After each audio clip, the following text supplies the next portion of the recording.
are you? And what the heck happened here? Wait, it's still April 21st, right?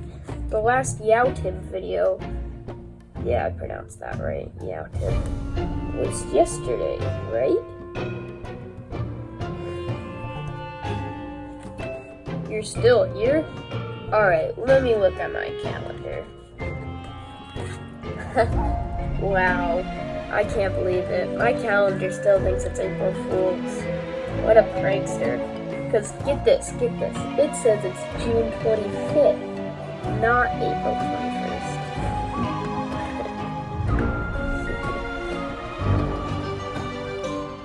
You're still here after all of that? Alright, well, I might as well make it. Well, I guess today I might as well make a video about a game series originally from 2011 that's been mostly dead for about,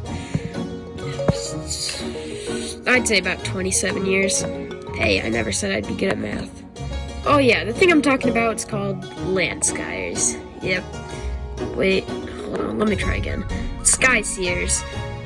Wait a minute, that doesn't sound right either. Alright, I think I got it now. Skylanders. Yeah, that's right. I mean, if you want, you can call it a game where it's pretty good level design and cool ideas, and it's locked behind a wall of purchasable figures for your dogs to chew up and for your parents to step on. That's basically a summary. You could also call it that if you just want to shorten the name down and make it less confusing. Anyway, I've been playing these games for quite a bit recently, and I just wanted to talk about them. If you clicked on this video, you probably know that Skylanders has a pretty active fan base on YouTube. That's pretty cool. But today I'm just gonna be ranking all Magic Skylanders. And this kind of sucks as a segue, but, you know, I feel like Magic's a pretty overlooked element, aside from the mascot of the first game being the Magic element. There's a total of 19 Magic Skylanders, not including minis, chase, and series variants. I really don't have anything else to say, so let's just start it, I guess. Number 19, Blastermind. Blastermind's a Skylander that I've never been very fond of. I can't really describe why I don't like it very much, although it may just be that attacking with the Jimmy Neutron Brain Blast isn't really an attack that I like using very much, but at least he can skip lock puzzles if you upgrade him enough, so I guess that's pretty cool, because lock puzzles can be a pain sometimes. Number 18, Doombug. The one notable thing I can say about Doombug is how he's one of the most forgettable Skylanders. I know, it's kind of sad. I guess he can be sort of fun to play as, but that's really all I have to say. Number 17, Wrecking Ball. Wrecking Ball used to be one of my favorites when I was younger, but nowadays, playing as him can just be kind of underwhelming. If you upgrade him enough, his primary attack can be pretty good, but everything else is pretty underwhelming, as I said earlier. Not to mention the fact that the figure will kind of just stare into your soul, so I don't know, I normally bury him under trash disposal. Maybe you should do that too. Cobra-Cadabra, number 16. Looks like Track Team is off to a very great start so far with Cobra-Cadabra, who I think has a pretty cool idea and design, but just isn't at all able to live up to my expectations. I keep trying to play as him, hoping something will change, but my opinion never does. I just don't think Cobra-Cadabra is very fun to play as. Number 15, Mysticat. By this point in the list, my opinions on these Skylanders are starting to turn, but that isn't all sunshine and rainbows yet, because Mysticat's a Skylander I don't really have any opinion of. It seems like some days I like him, other days I don't. Sadly, I have more days where I don't like him than the days I do. That's kind of really sad, because I want to like him, I just can't. Number 14, Deja Vu. I have no opinion on Deja Vu at all. Anyway, thanks for joining me on my in-depth review of Deja Vu, and I hope you're able to join me for number 13. Number 13, Double Trouble. Lobstar is awesome, but I'm not here to talk about Lobstar, am I? No, I'm here to talk about Double Trouble. I have a lot of fun playing as Double Trouble, and I like his design, but he has to be at number 13, because I can't, for the life of me, find a way to make Double Trouble useful. For some reason, I always die when playing as him, and I have no idea why. Leave in the comments how to play Double Trouble, because I need help. Number 12, Hoot Loop. I think Hootloop is a pretty fun and good Skylander. Overall, I enjoy playing as him a lot, but that kinda might just be because of my nostalgia goggles blinding me, because he was my first Skylander that wasn't my brother's, so can't say for sure if I'm blinded of it, or if I genuinely like playing as him. Number 11, Ninjini. Ninjini is a pretty cool idea for Skylander. I mean, a ninja Ninjini, that's pretty cool. I also think that she's pretty fun. Wait, sorry, caps lock's on. Sorry about that. Ninjini is a pretty fun Skylander to play as, and I even have the free-to-lay version of her, which, that's pretty cool. It's red. Number 10, Splat. Splat's an idea that could work out. A paintbrush as a weapon. That sounds great. Plus, it's actually a pretty original idea, too. Wait, hold on a minute. Why am I getting sued by Nintendo? Oh, I guess they already did that in 2002. Whatever, Splat's a good and fun Skylander with an idea. Yep, I think that should cover me legally. Number 9, Trap Shadow. I actually think Trap Shadow has a really cool design when it comes to a Skylander. First of all, he's a tiger with blue and purple as a color scheme. He's also a stealth Skylander, and that's pretty cool in my book.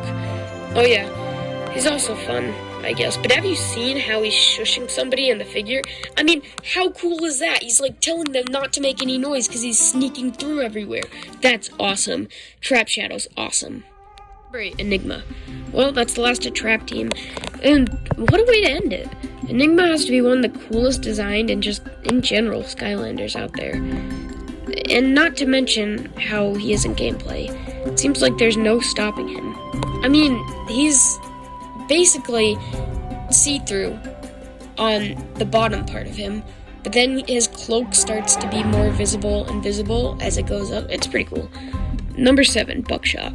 Buckshot's a blast to play as in-game. He's an archer, which is one of my personal favorite classes in Imaginators, and although these last few characters have been a lot about design, Buckshot's placing is here mainly just because of the gameplay, which is great. Number 6, Big Bubble Pop Fizz. I decided to let Big Bubble Pop Fizz on the list just because I think he's different enough from Pop Fizz where he can get on the list. Big Bubble Pop Fizz, although he can't hold a candle to Pop Fizz, is great in his own right. He has a completely different way of attacking than Pop Fizz does, by using a tuba-like weapon and shooting sound waves mixed with potion out of it. Not really sure, but he's still pretty fun to play as. Number 5, Voodooed. Voodooed is one of the most forgotten Skylanders out there, but that isn't to say he's not fun to play as. He uses an axe-type weapon to attack, and is really fun to use once you get it fully upgraded. Also, is it just me, or does Voodoo kind of look like he could fit in the undead element? It's just a thought. Not saying he was originally designed as an undead Skylander, because he wasn't. I feel like I would have heard about that by now. Whatever. Number 4, Starstrike. Starstrike is awesome to play as, and I'm not just over-exaggerating it either. I have a blast and a half playing as Starstrike. And that is every single time I play as Starstrike too, not just occasionally. I don't know what it is, but whenever I just want to have fun beating up enemies, I find myself as playing Starstrike a lot. And that's saying something. Number 3, Spyro.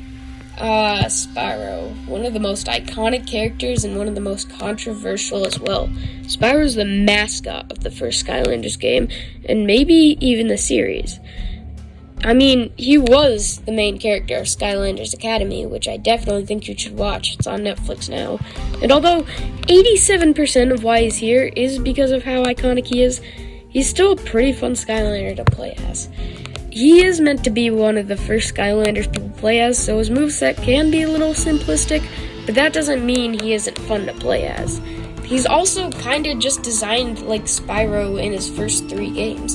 I mean, I haven't played any other Spyro game, but he has the fireball and then he has the charge. He can also fly too. It's basically just Spyro in the original trilogy. Number 2, Pinata. I don't know about everybody else, but I've always thought that it was really cool they brought back some Trap Team villains to play as in Imaginators. You know, You have Wolfgang, Chompy Mage, Golden Queen, Taekwon Crow, etc. No Drill X though. But to make up for the lack of Drill X and Imaginators, they also added Pinata with a lollipop as a weapon. If that isn't cool to you, then I don't think you have the part of your brain that registers something as cool. Don't fact check me on that to see if that's a thing either. And also, just to mention, don't fact check me on that to see if Pinata was there just because they didn't add Drill X. I don't want to be proven wrong, so please don't do that.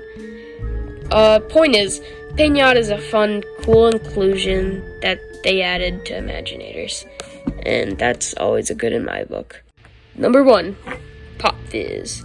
You already heard the name of number 1, so I'm just gonna say it. It's Pop Fizz. Alright, bye.